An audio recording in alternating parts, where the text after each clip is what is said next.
historian, coming to you live tonight, and I've been doing quite a few of these lives. What I call This Day in Baseball History. This is August 14th, you name the year. Today is August 14th, 2025, and I'm going to talk about some things that happened on August 14th. So I'm going to jump right in here. I'm just going to give a few minutes. I do this all the time. Let a few people join, and yeah, if you like this kind of baseball history, share it. Yeah, go ahead and do that, and let people know what's going on here. One thing that I do is I always have to give this little notice that I've been doing baseball history for over 40 years, and I do baseball history where I went out and talked to people. I did a lot of interviews, still do a lot of interviews. I do a lot of traveling, go to places. So I just don't sit around in my house, or I never went to just the library and just sit there. I always wanted to bring this history alive. So I went to meet the people. I went to learn more about how to make the history come alive. So anyway, that's what we're going to do. But anyway, we're going to jump right into August 14th. So I'm going to jump into August 14th, 1904. This is This Day in Baseball History. The J.M. Lloyd's team of St. Louis crushed the Jefferson City Mohawks by 18-4 score at Cottage Place Park in Sabbath Day action. There's a couple of things there that I can pull out. Well, first of all, Sabbath Day action. There were a lot of places who had blue laws where you couldn't play baseball on Sunday during this period. And one of the places I know, New York, Philadelphia, so up in that part of the country, teams like the Cuban X-Giants, the Philadelphia Giants, later on the Lincoln Giants, the Cuban Giants, all those teams through there, they would go into New York City and they would play, games on Sunday, and they would draw massive crowds, 8,000-9,000 people, and playing in some of the New York parks, because what we're going to say major league teams, which we're talking about American National League teams, they couldn't play because they considered them to be professionals. And the interesting thing is, since they considered the black ball players to be amateurs, which they were not, they could play. So the fact that you have a game being played here on Sunday, and in Missouri was one of the places you could actually play on Sunday. So there were some cities had the blue laws and some did not. So I'm just looking at this. I know there's a case of a ball player. Actually, there was a team in Kansas City called the Jenkins team, and they started off being sponsored by Jenkins Music Company, and they wanted to play baseball on Sunday, but Jenkins Music Company didn't want to back them on Sunday, didn't want them to play Sunday baseball, so they ended up dropping their affiliation with the Jenkins Music Store, which is actually was still there. I bought I bought a flugelhorn from there back in about 1970, something like that, 71, 72. But anyway, it was in a long-running music store in Kansas City. So they dropped their affiliation, and then they came back as the Kansas City Monarchs. So now, this is not the Kansas City Monarchs started by J.L. Wilkinson. This is another Kansas City Monarchs, an earlier Kansas City Monarchs. And so that's around 1907, 1908. So yeah, there's a long history of this Sabbath Day baseball, like it or not. Yeah, you see what happens now. Sometimes people, they don't even bother to go to church. Of course, back then that was the argument, because they were selling liquor, and they were also not going to church. So that was an argument that things don't change sometimes, right? Talking about over 100 years later. And then also the Jefferson City Mohawks. Don't know how much you know about them. The Jefferson City Mohawks were actually the prison team. And there was a great player who played from my hometown. Actually, his name was Andrew Skinner. Andrew Skinner got into some trouble. He was a pitcher, pitched for the Kansas City Kansas Giants. He pitched for the Oklahoma Monarchs. So he got in some trouble, ended up down in Jefferson City, and he ended up pitching for the Jefferson City Mohawks, which was the prison team. So you wouldn't know that because they didn't say anything about being a prison team. Another guy I know also got us in trouble, played for them too, out of Lexington, Missouri, Lump Williams. Lump Williams, a catcher from Lexington, Missouri, played for the prison team as well. So, and then the J.M. Lloyds, they were one of the early professional teams out of St. Louis.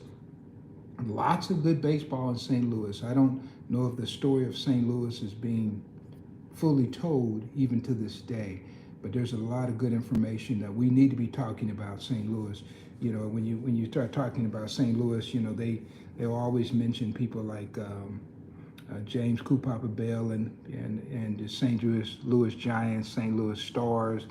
You know, you're gonna have people like Bill Suttles and Willie Wells and those guys coming out of there. Had the pleasure of interviewing Willie Wells and the new James Papa Bell and his wife very well.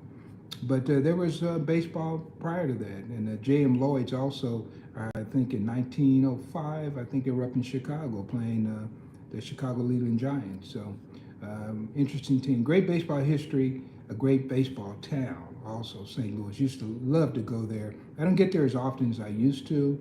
I remember once upon a time I would go there and spend the afternoon with Tweed Webb, a great historian. You can look him up.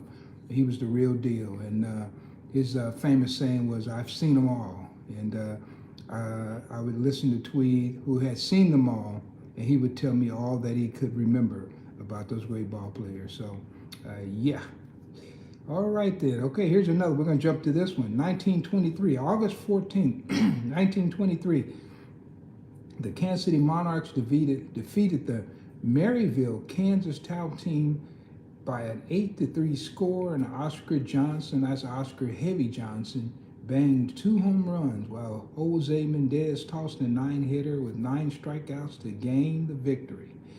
Wow, 1923. That was a good Monarch team right there. Actually, I think the 1923 Kansas City Monarchs were better than the 1924 Kansas City Monarchs, which were an awfully good team. And I think one of the reasons why Oscar Johnson had just a simply incredible year, 1923. And of course, they didn't play a World Series in 23, so the Monarchs won the championship of the Negro National League.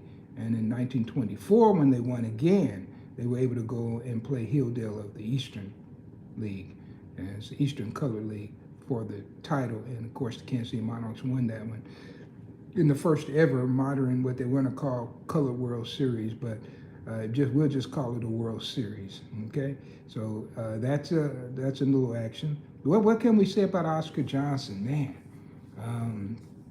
Oscar Johnson, he comes from the state where I come from, Kansas, and comes from a little town there called Atchison. You probably heard, remember a song talking about the Atchison, Topeka, and the Santa Fe. They're all right in there, bunched in together.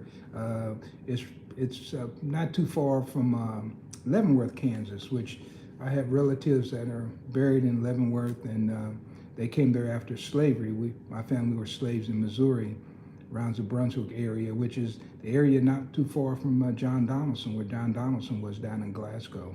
So my family ended up coming to Kansas, and I had I guess he was a great uncle who ran a store there in Atchison. So he might have known Oscar Johnson's family, but I always like to joke that Oscar Johnson was the greatest thing to come out of Atchison, Kansas since Amelia Earhart.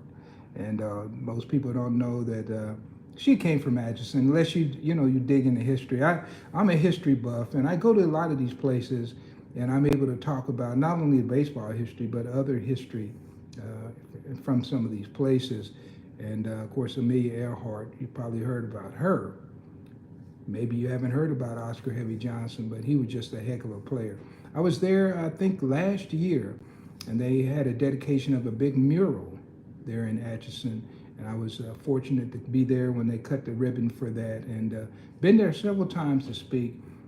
Great little downtown, and if you ever get a chance to get out this way, you might want to check out Atchison, Kansas. So, and then of course, Jose Mendez. You probably heard about him. He's in the Major League Baseball Hall of Fame in Cooperstown. Jose Mendez, a great pitcher, great Cuban pitcher. Of course, he came the United States with the Cuban Stars.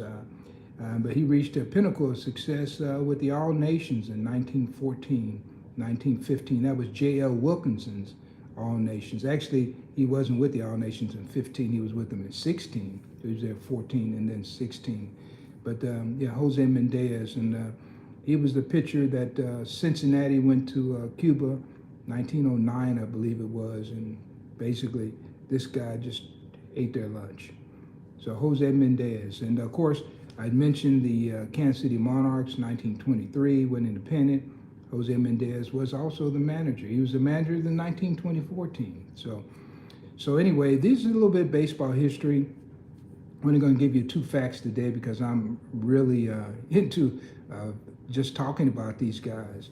Now, this is the kind of thing that I do. I can talk about these ball players in ways that people typically cannot, simply because I've sat with this subject so long and met so many of these people and gone to where they live and where they resided. So one thing I will tell you about August 14, 1971, another guy from the Midwest, you probably heard about him, Robert Bob Gibson. Yeah, he tossed a no-hit victory on this day over the Pittsburgh Pirates. You can go all look up all this. So I'm about to close it out. I do want to say hello to some people who just have joined in.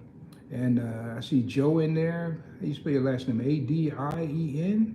Hey there, Joe. Thanks for joining in. Then I've got somebody, I'm not sure how you pronounce it, M-U-Z-A-F-F-A-R.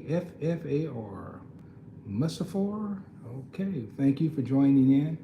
And then I have somebody, the one and only Nicole. Not sure who you are, but Amelia Earhart. They picked up on that. And then let's see. Yeah, so guys, if you like this kind of thing, come on, keep joining me. I'm kind of new. I was late coming to YouTube, and I watched other people for so long, and then I would just see people giving just some of the worst information that you ever want to see. And then I see a lot of people, they would take maybe a book I wrote, and then they would begin to talk about it, or they would do an AI kind of thing off the book, and it would be just not good. So anyway, I said, well, it's time to take my game live. Now, I do a lot of speaking around, so coming up next, let's see where I'll be. I'm going to lead a tour for the National Baptist Convention that's coming to Kansas City. Some chaplains going to be doing that, taking them through the Negro Leagues Baseball Museum. And I think the next thing I will be in North Carolina, in Rocky Mount, for a tribute to Buck Leonard. And that'll be in September. Then I'll be over in Cleveland. I've been to Cleveland. Oh man, the last time I was in Cleveland was in 1992. The last time I was in Rocky Mount, believe it or not, was 1982.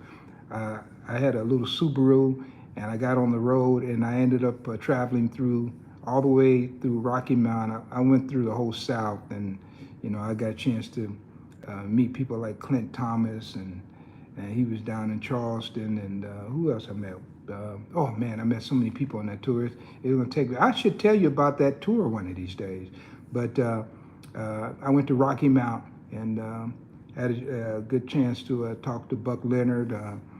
He was still running his real estate company at that particular time and doing a lot of hunting in his spare time. He wanted to show me his beagle dogs that he had in the backyard, and so had a really good time. These are memories that I love to talk about them, and so finally going back to Rocky Mount, and I'm going to be taking my trumpet. I heard that they've got a jazz group playing, so I'm going to reach out to the guy and maybe play at least one song with them.